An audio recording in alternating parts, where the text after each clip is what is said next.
Fantastic singer Jodie. How are you doing? I'm awesome, and you? I'm good. Now, following from the conversation we just had, in the studio I had three very outspoken young men.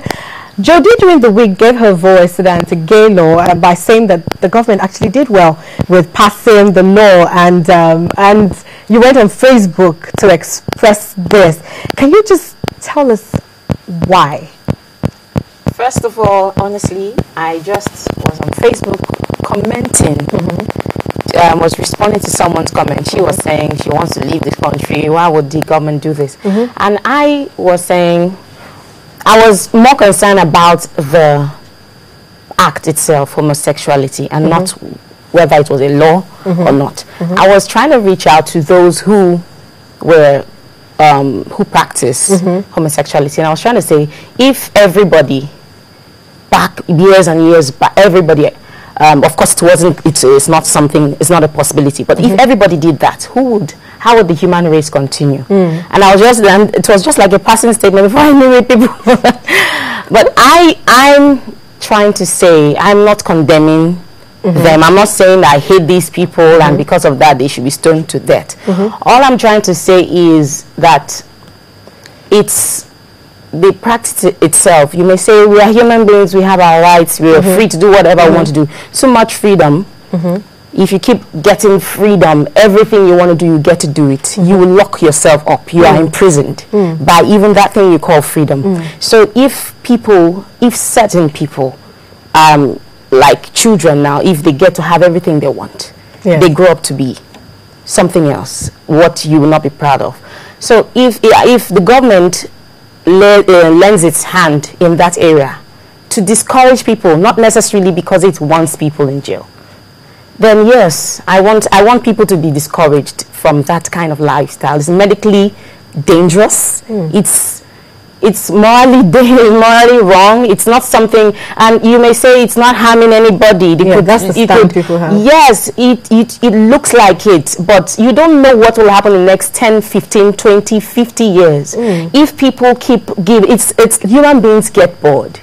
Human beings can say, but there's nothing wrong in wearing a knee-length skirt. We can do that, for example. That's not the topic now.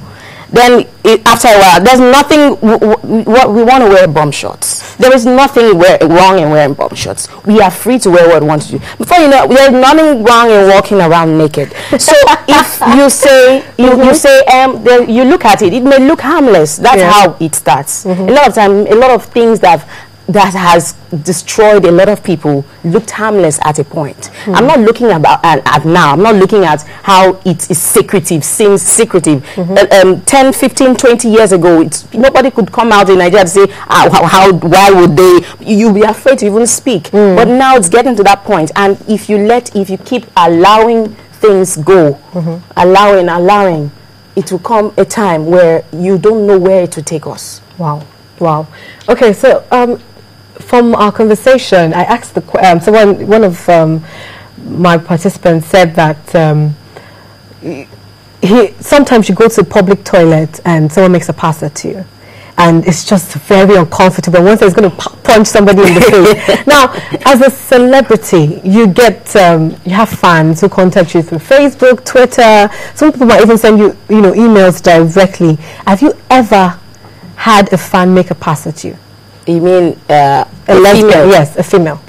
Not that I even notice, honestly, because I would say I'm not the everyday celebrity. I'm not used to parties. I don't go out so much. I go out when I want to or when for an event, and I'm fine. I'm a home person. Okay. But if they ever did, I don't even remember. I honestly don't remember. There is no access in the first place. And if they ever did, if it ever happened in the future, I'd totally just ignore. Wow. Okay. So now let's talk about Jodie. Let's talk about you. Let's begin with West African Idol, which was, I think, one of the biggest platforms you had before you became the Jodie that we know. Okay. So did you feel you had any competition starting out? I mean, you have the likes of Timmy Dakolo. I think that was one of the strongest reality shows we had. Yes, not because I was on it. That was really one of its kind, and that was the only one. Yes, that's the only one. That ever happened. I'd say, honestly, it's a long time ago. Yes, but it's still fresh. I mean, sometimes we go on YouTube and we watch the videos and I'm like, okay, wow. yes, okay, wow. I honestly was just some girl who just finished from Unilag and I wanted some adventure in my life. I wanted to do something other than I used to do. So when I saw this advert on TV, I said, yeah, I want to do something new, and I went for the show. And honestly, the target wasn't coming first, second, third. The target was adventure and exploring. So, and I got what I wanted. Wow. What would you say your genre of music is? I've heard Under the Mango Tree, which I really love. We've heard Kuchi Kuchi. We have Sugar Coconut. What is Jodie's genre of music? Honestly, before I got into music, I answered that question. Before I got in as a professional, I've always wanted to be a singer. I've always wanted to express myself via music. So I didn't know I had to streamline myself to one genre. So, and I still feel a bit uncomfortable when I'm asked what genre, because I can sing, I can do soul music, and do blues, I can do pop, but I'd say I'd rather tweak the question a bit and say, what is your message? Because for me, music is not just about music. It's not about just the sound. It's about what you have to communicate. I'd say I have to communicate words that inspire people and communicate things I feel. And so I think it's keeping me in a box when you say, okay, I do soul music and that's it, because that's not true. I used to say that, but now I'm waiting. Maybe when I grow older, there might be a time I'd say, okay, I do this, but for now I'm still exploring, and there's a lot of beautiful music to explore. Yeah, that's true. Now, still coming back to your idols family, we have a lot of you have sprung up to become amazing musicians. Timmy, Omaomi, there's Eric, there's Uche, there's just Jerrilyn, Timmy Tayo. Is there still a family post all of that? Yes, I mean, it's what, 4 years, 5 years. I don't know, 2007. Wow. So this is 2007. 7 years after. Is there still a family? Is there still contact? Well, there is contact, but about being a family, I'd say it was a competition. It wasn't meant to be a family, but we keep in touch. What was the journey after Idols, becoming Jodie that you are today? Was it a lonely road?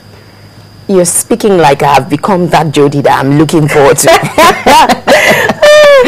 I am still on that journey, and it sometimes can be lonely.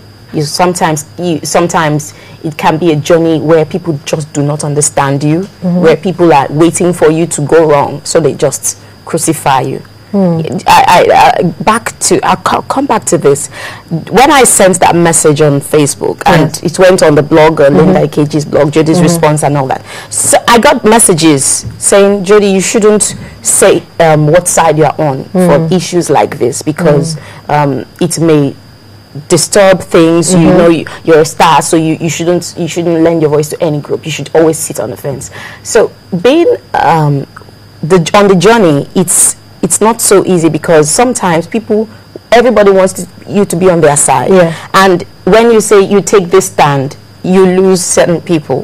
So it's a journey where I think I may have lost people I would have preferred to be friends, or friends, even fans, maybe. Even me, by saying, okay, homosexuality, I'm not for it.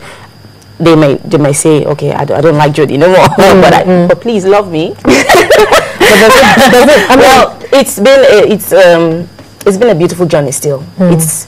Everybody is on a journey, and this is the journey I've taken, and I'm not complaining. I'm still a singer. I'm still singing the kind of songs I want to sing, and it's a beautiful journey overall.